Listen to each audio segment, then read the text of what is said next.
Hey again everyone, I'm back. This is Martin from How to Make Mobile Games. So it's been a couple of days since I did the last video, which was I think roughly 2 to 3 days ago. There's been quite a few updates since then, and so sorry for the gap between this video and the previous video. It was basically there was quite a lot of things to do over the past couple of days, and we were trying to give ourselves a bit of a deadline to get this game finished, and so we focused more on development. But you know, if there's anything sort of like I've missed between this video and the previous video that you think, hey, please explain this, then let me know, drop a comment, and then I can include more details on the areas that you would like me to talk about and explain.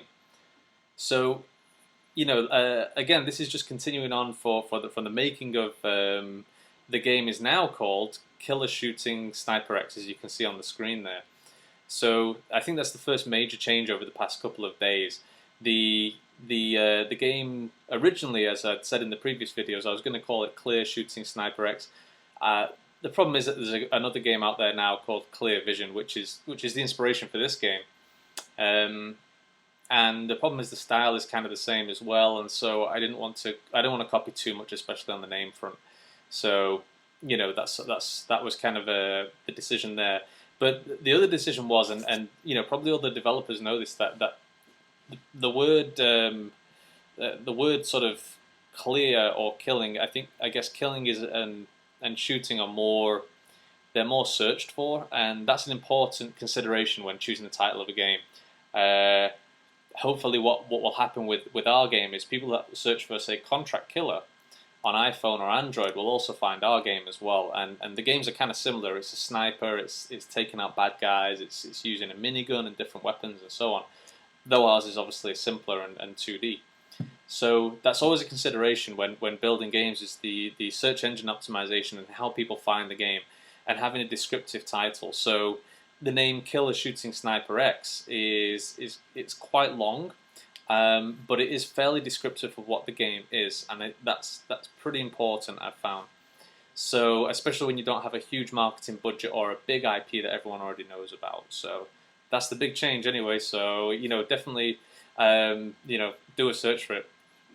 The game was we've just released it now on Android. It's just been submitted on iPhone, so that should be around 1 week later, and it's now May the 21st. It's available on the slideme.org market, and it's also available on a smaller app store, Android app store called Opera. And I'm going to put the links down below so that you guys can download them.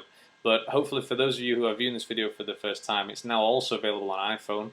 It should be around the 27th of May 2012 that it becomes available, or 28th, something like that.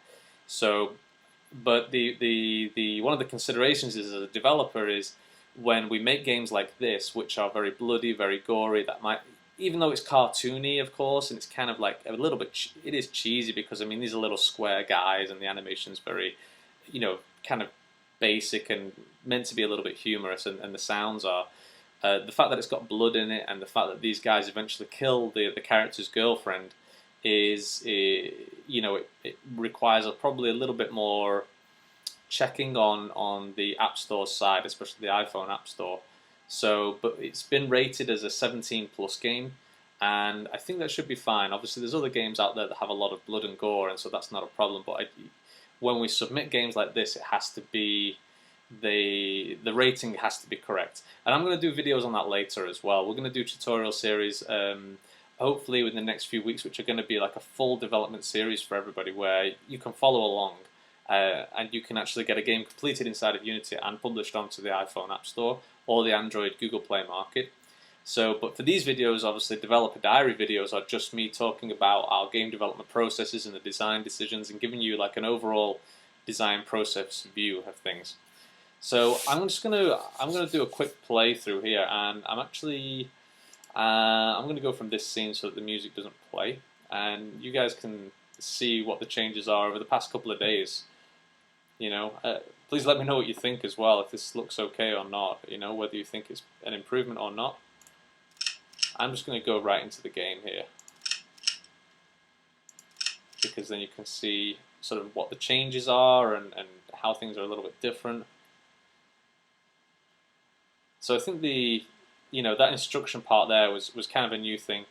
I think on the last ones I didn't include this animation. You can see the guys now have like sort of arms and legs animation, and that was some of the feedback. My friends that played the game, what I noticed was that they were all sort of commenting on the artwork. Now, you know, it is kind of it is basic artwork. Of course, it's very very basic. It's not detailed. It's not 3D. The artwork is done by me, and therefore I'm not very good at art.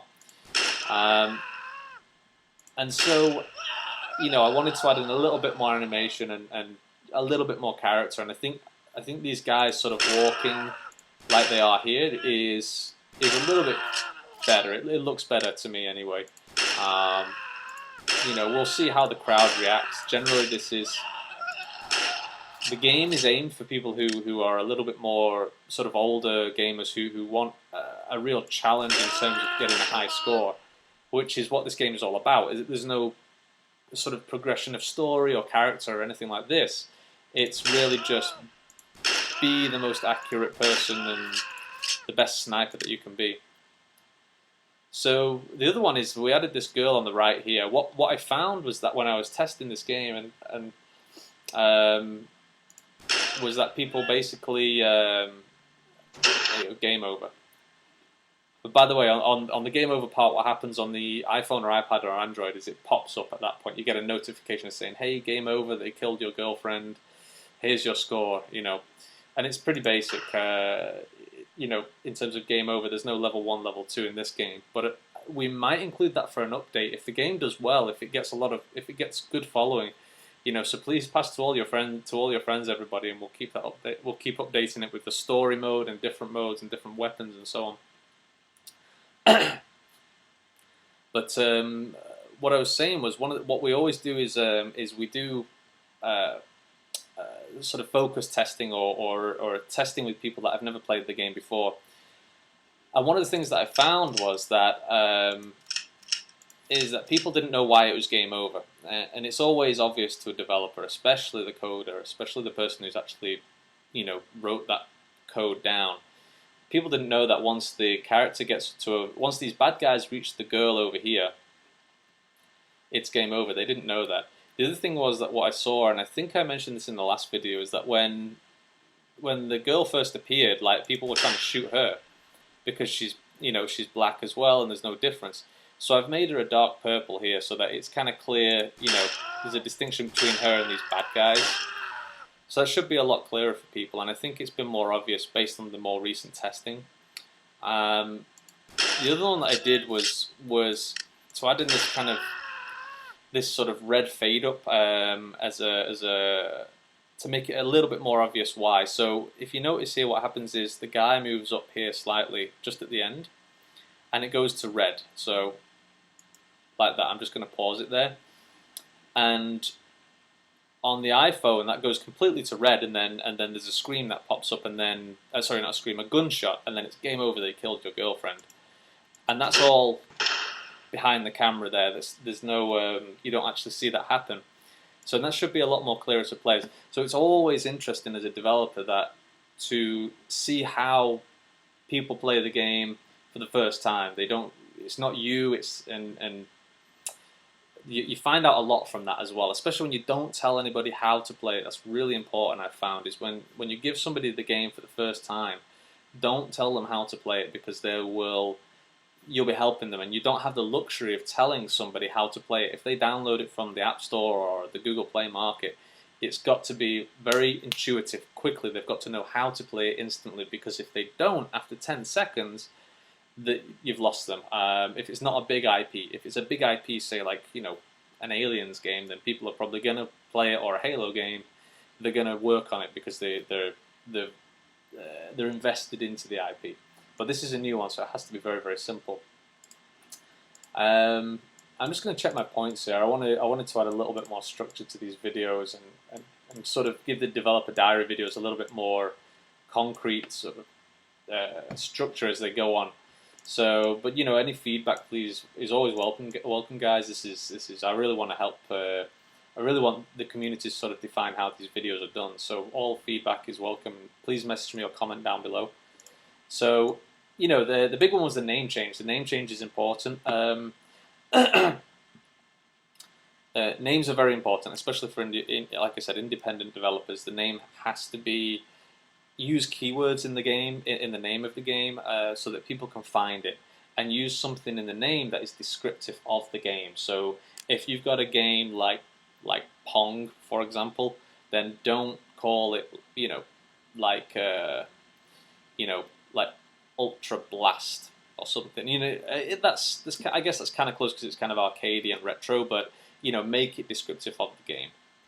So, like I said, it's uploaded on iPhone now. It should be around 1 week later. It's interesting, yeah. The instructions. What we found was that I'm just going to go into the main game here. Is basically, I once we tested with a few people, what we found was that on the sort of left-hand side is sorry, I don't have my device here. I'll just use my mobile as an example. People were sort of like tapping the left. This was where the fire button was on the bottom left, and you'd move your finger around here to move the crosshairs. What was happening was when the bad guys were spawning on the left-hand side here, is basically it was difficult to sort of get your finger to go down and fire at the same time.